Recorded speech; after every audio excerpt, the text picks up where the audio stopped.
Depressurization. Equipment check. Arm main parachute. All right. You ready to go? Drop zone still showing a high pressure mass. Cav okay. Good. We've got high visibility.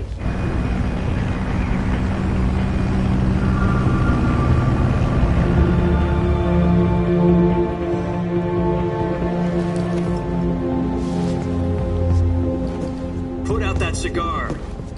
Connecting oxygen hose to interior connector. Put on your mask.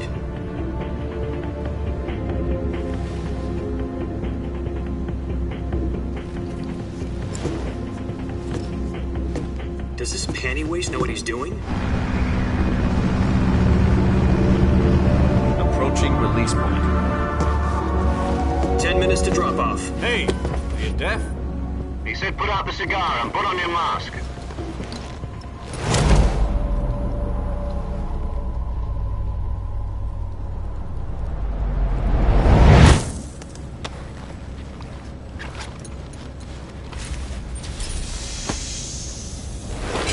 Depressurization complete.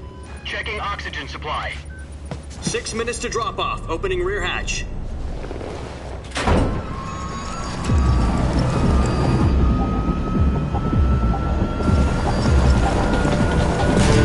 Sunrise.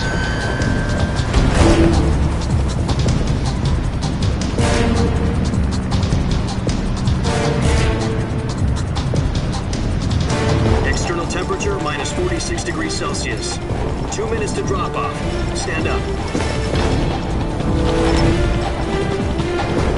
You'll be falling at 130 miles per hour. Try not to get frostbite from the wind chill. 1 minute to drop off. Move to the rear. Activate the yellow bottle. This is one for the history books. The world's first halo jump. 10 seconds to drop off. Stand by. Status okay. All green. Prepare for drop-off.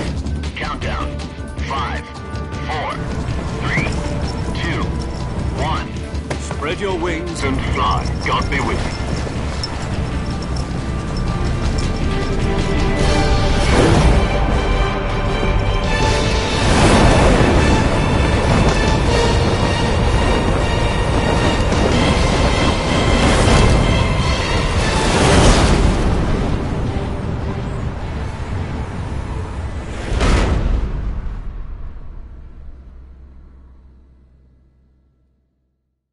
Jack, I've got some important news. The head of the CIA has finally given us the green light for the virtuous mission. Virtual mission? No, the virtuous mission. The future of our Fox unit depends on it. If it succeeds, we'll be officially organized into a unit. Virtuous mission? Sounds like some kind of initiation ritual. You know, don't get cocky. This isn't a training op. Right. So what exactly is this wonderful mission? Well, about 2 years ago, a certain Soviet scientist requested asylum in the West through one of our moles. His name is Nikolai Stepanovich Sokolov. He's head of the OKB 754 Design Bureau, one of the Soviets' top-secret weapon research facilities, and the East's foremost expert on weapons development. Sokolov? Isn't he that famous rocket scientist? The very same. On April the 12th, 1961, the Soviets achieved the first manned spaceflight in history. The Earth was blue, but there was no God. Well spoken. The rocket that carried Yuri Gagarin to orbit was the A-1, known as the Vostok rocket. Sokolov is said to be the man most responsible for the multi-engine cluster used in that rocket.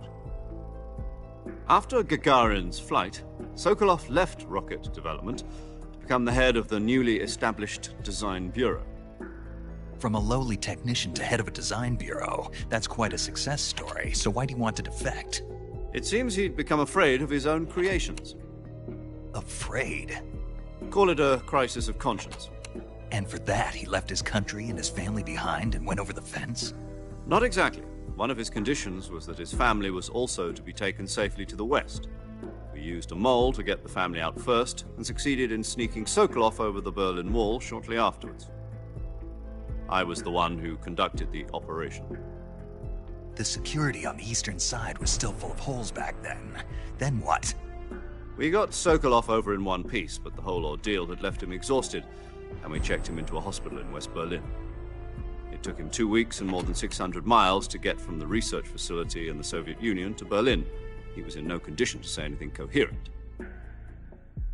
And it was only a week later that we had something much bigger on our hands. The Cuban Missile Crisis. October the 16th, 1962, President Kennedy received word that the Soviets were in the process of deploying intermediate-range ballistic missiles in Cuba. The President demanded that the Soviets dismantle and remove the missiles. At the same time, he announced a naval blockade to prevent further missile shipments from reaching Cuba. But the Soviets didn't back down, instead placing their armed forces on secondary alert. Soviet transport ships carrying missiles continued on course towards Cuba. US and Soviet forces went on alert for an all-out nuclear war. Frantic negotiations were conducted through the UN's Emergency Security Council and unofficial channels to end the hair-trigger standoff.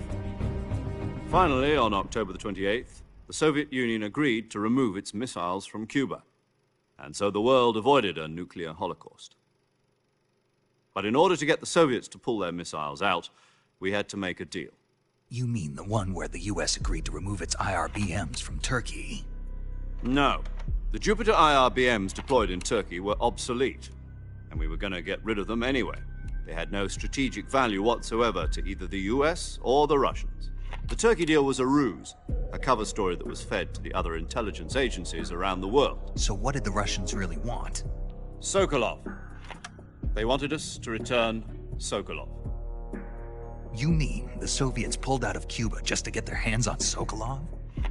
That's right. What the hell was he working on? At the time, we had no idea. We were running out of time. It was either give up Sokolov or risk full-scale nuclear war. In the end, we had no choice. President Kennedy gave in to Khrushchev's demand. The next day, I got Sokolov out of the hospital, handing him over to agents on the eastern side. Sokolov kept on screaming, "Save me," until he disappeared from my sight. Then, a month ago, we received some new information from one of our moles. About Sokolov? Yes. He was taken back to the research facility and forced to continue working on the weapon in question under KGB supervision. What's more, it's on the verge of completion. So what kind of weapon is it? Something to do with space rockets? No, missiles. Same technology. I guess you're right. We don't know the details, but it appears to be a new kind of nuclear device.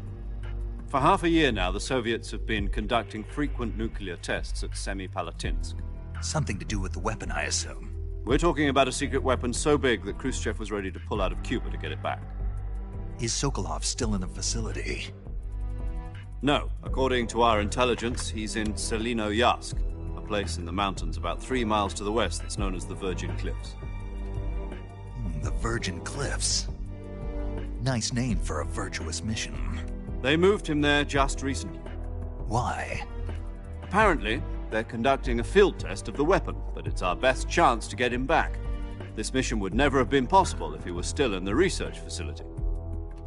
This is our last chance. Sokolov must have known that too when he contacted us.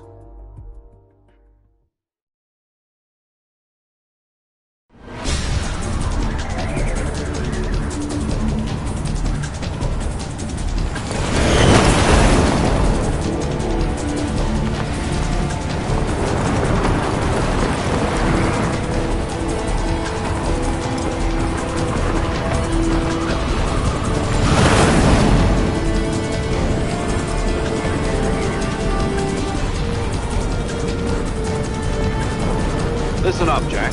Your mission is to infiltrate Selino-Yarsk in the Soviet mountains, ensure the safety of Sokolov, and bring him back to the west.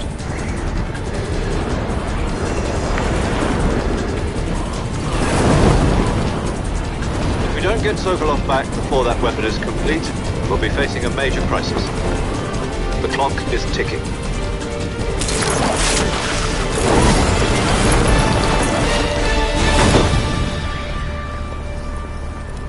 Once we've confirmed the rescue of Sokolov, stand by at the recovery point. A recovery balloon will be dropped at that point. Helium will be pumped into the balloon to inflate it. The process takes about 20 minutes. Once it's complete, the gunship's arm will latch onto the balloon and pull it up. The Fulton surface-to-air recovery system. I'm familiar with the theory. Take it easy. It's been combat-proven. Do you think Sokolov is up to it? The shock will be less than during a parachute jump, and the arm can handle up to 500 pounds. So you're planning on going over the border in a single combat Talon? She's equipped with two 6-barrel 20mm Vulcan cannons, as well as two 40mm machine guns. Sounds like she could hold her own against a battalion of tanks. Even with the fuel in the reserve tank, we're facing a 4-hour time limit. If all goes well, it shouldn't take more than a few hours. Home in time for dinner. But if anything goes wrong, you'll be eating dinner, breakfast, and all the rest of your meals in the jungle.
Do you copy?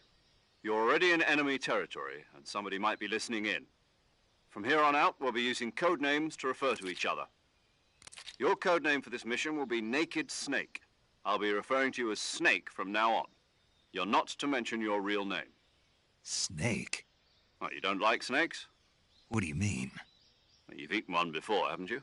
In survival training. I'm glad to hear that. I don't know if I'd ever order one in a restaurant, but... Be careful, you might not have a choice. What about you, Major? What should I call you? Let's see. I'll be Tom. Call me Major Tom. This will be a sneaking mission. You must not be seen by the enemy. You must leave no trace of your presence. Is that clear? This kind of infiltration is the Fox unit's speciality. In other words, weapons and equipment are procured on site. That goes for food as well. You're completely naked, just as your name implies. Great. Now I see why you asked me if I like snakes. I suppose calling me Snake was your idea of a joke, too. No. There's a good reason for that. I'll tell you later when the time is right. Gotcha. Getting back to the subject, how exactly am I supposed to feed myself? You've been issued a knife and a tranquilizer gun. Use them to hunt for food. You'll also find some medical supplies in your backpack. Yeah, about the backpack. I lost it in a tree on the way down. I see. Well, you'd better go back and get it then. You know where it is? No problem. I can see it from here. It's stuck on a branch. To climb a tree, stand in front of a tree that's covered in ivy and press the action button. I'll be monitoring your progress over the radio. We can't risk violating Soviet airspace, but I'll be in the gunship. My frequency is 140.85. I'll give you a call if I need to talk to you. If you need to talk to me, use the send function. Okay, Snake, go get your backpack.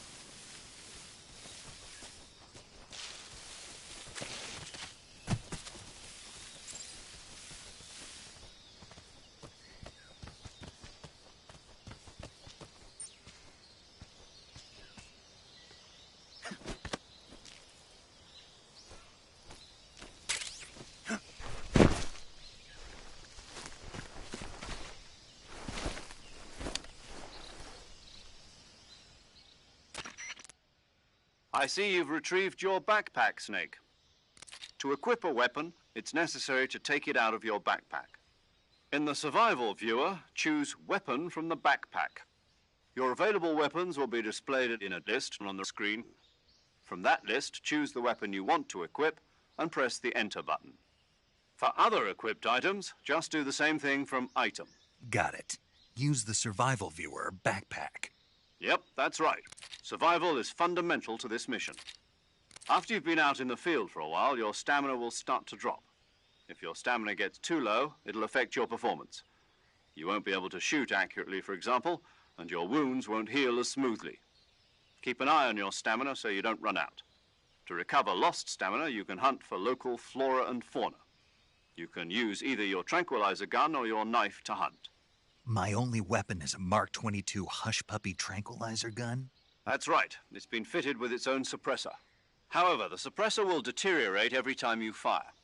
Once its durability reaches 0, the noise suppression effect will be gone. So don't get too trigger happy with it. The suppressor's durability is shown in the icon. Any weapons and equipment beyond what you're carrying now, you'll have to find as you go. I have to find my own weapons and equipment?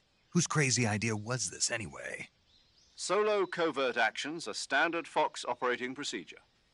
You can't leave any traces of your presence.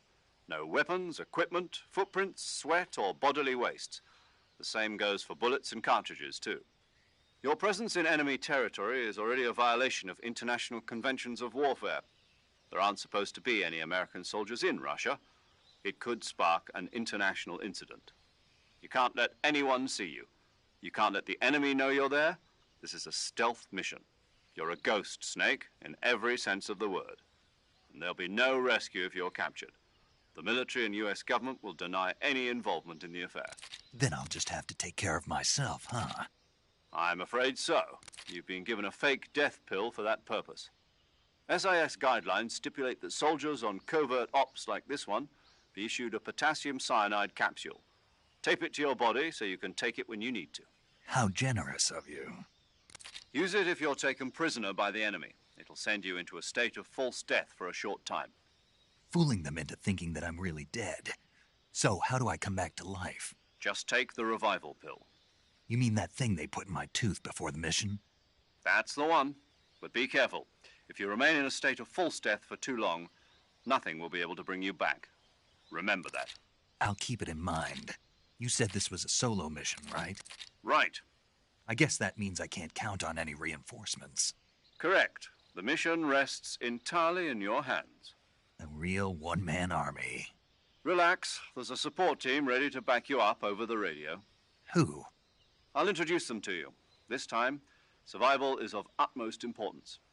The first member of the support team will be in charge of monitoring your physical condition, acting as a medic, so to speak, as well as recording your mission data.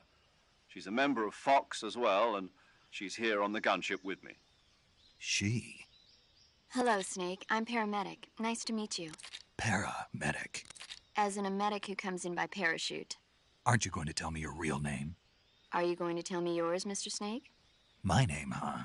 It's John Doe. And they call you Jack for short. You're a regular Captain Nemo. A name means nothing on the battlefield. After a week, no one has a name. What's your name? Jane Doe. Very funny. I wasn't joking, but I'll tell you my name only if you manage to make it back alive. My frequency is 145.73. She's also in charge of recording your mission data. Whenever you want to save, send a message over the reserved save frequency, 140.96. So saving lets me record my mission data. That's right. It also records the state of your health. Good to know. There's one more person I want to introduce you to, Snake. Huh? Speaking of snakes, you remember the boss, don't you? A legendary soldier and your mentor. Actually, it was the boss that got the DCI's authorization in the first place. She's going to be serving as Fox's mission advisor. The boss is?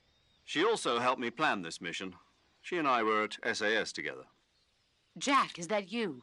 How many years has it been? Boss? That's right. It's me. Talk to me. Let me hear your voice. It's been 5 years, 72 days, and 18 hours. You've lost weight. You can tell just by the sound of my voice. Of course I can. I know all about you. Really? Well, I don't know anything about you. What's that supposed to mean? Why'd you disappear on me all of a sudden? I was on a top-secret mission. You didn't need me anymore. But there were still so many things I wanted you to teach me. No, I taught you everything you needed to know about fighting techniques. I taught you all I could. The rest you needed to learn on your own. Techniques, sure. But what about how to think like a soldier? How to think like a soldier? I can't teach you that. A soldier needs to be strong in spirit, body, and technique. And the only thing you can learn from someone else is technique. In fact, technique doesn't even matter. What's most important is spirit. Spirit and body are like two sides of a single coin. They're the same thing. I can't teach you how to think. You'll just have to figure it out for yourself. Listen to me, Jack.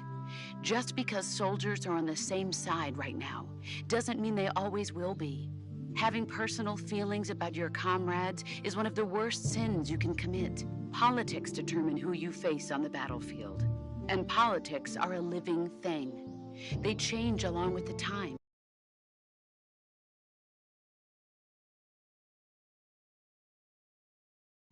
Yesterday's good might be tomorrow's evil. Is that why you abandoned me?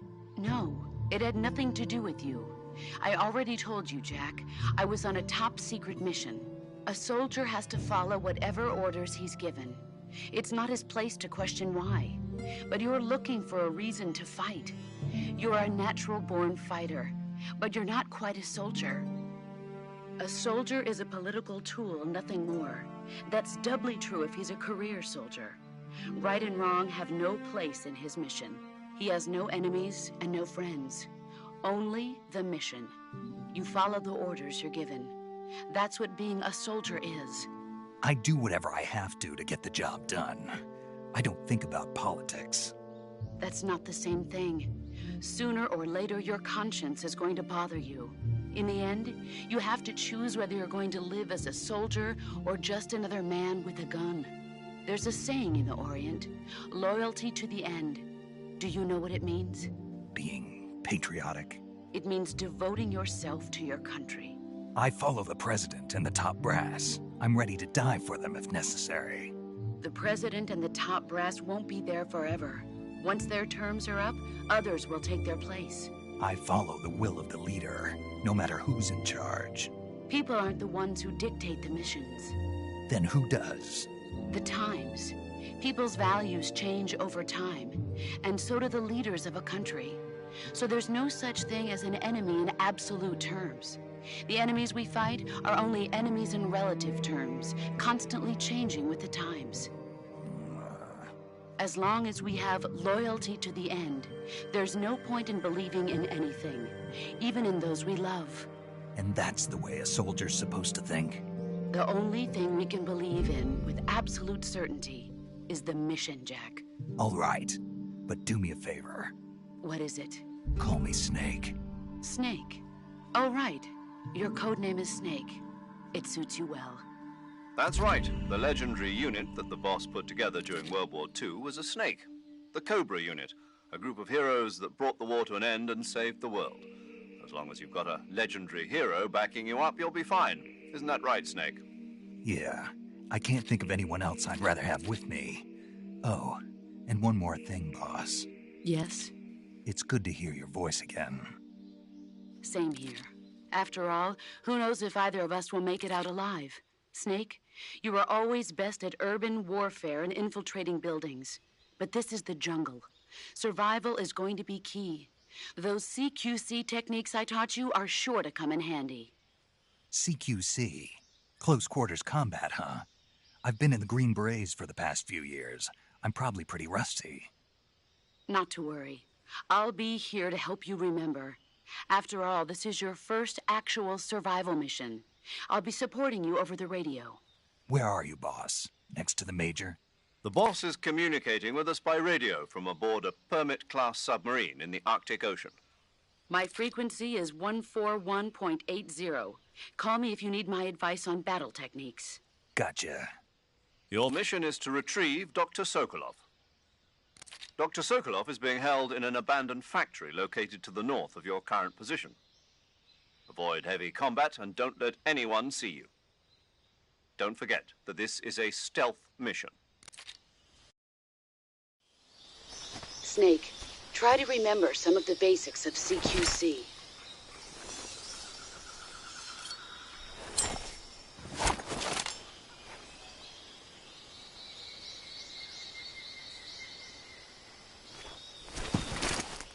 Commencing virtuous mission now.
Major, I've spotted 2 enemy soldiers. They're probably KGB troops sent to guard Sokolov. AK-47s and grenades.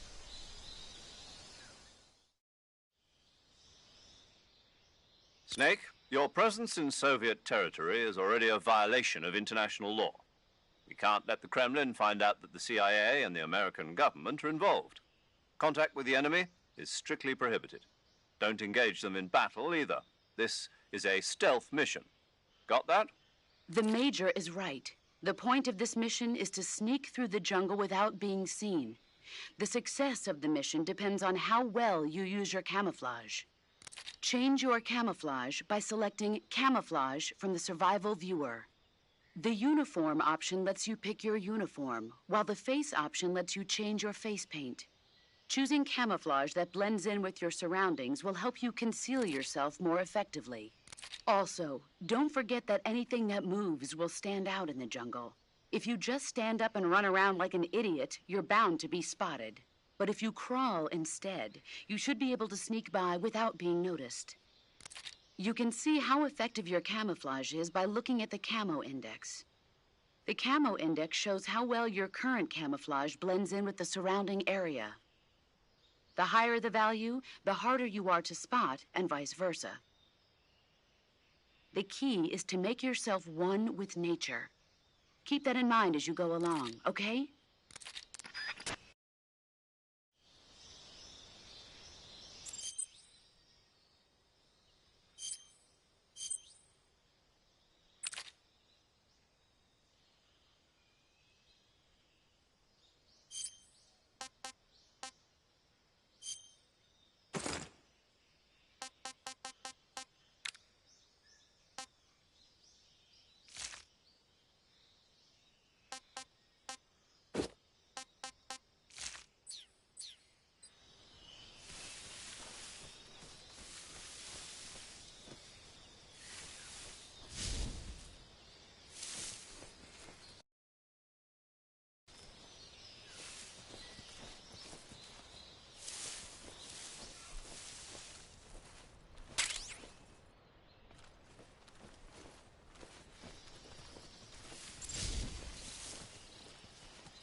Something there.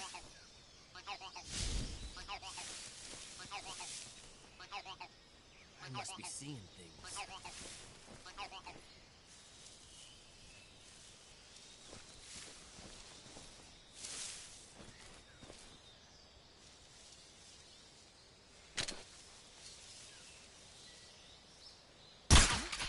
What was that?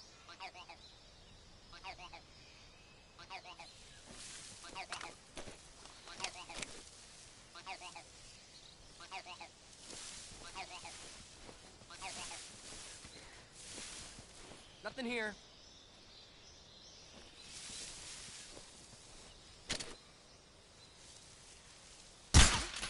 What was that?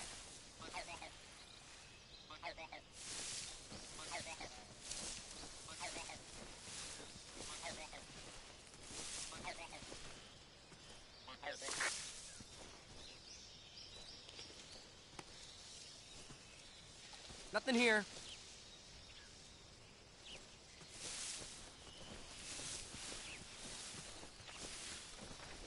Huh?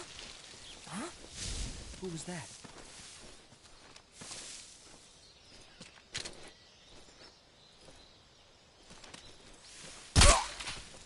What's wrong?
that?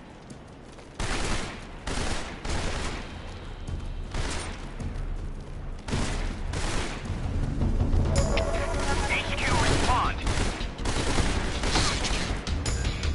Patrol here. Enemy sighted. Requesting backup.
I want some more.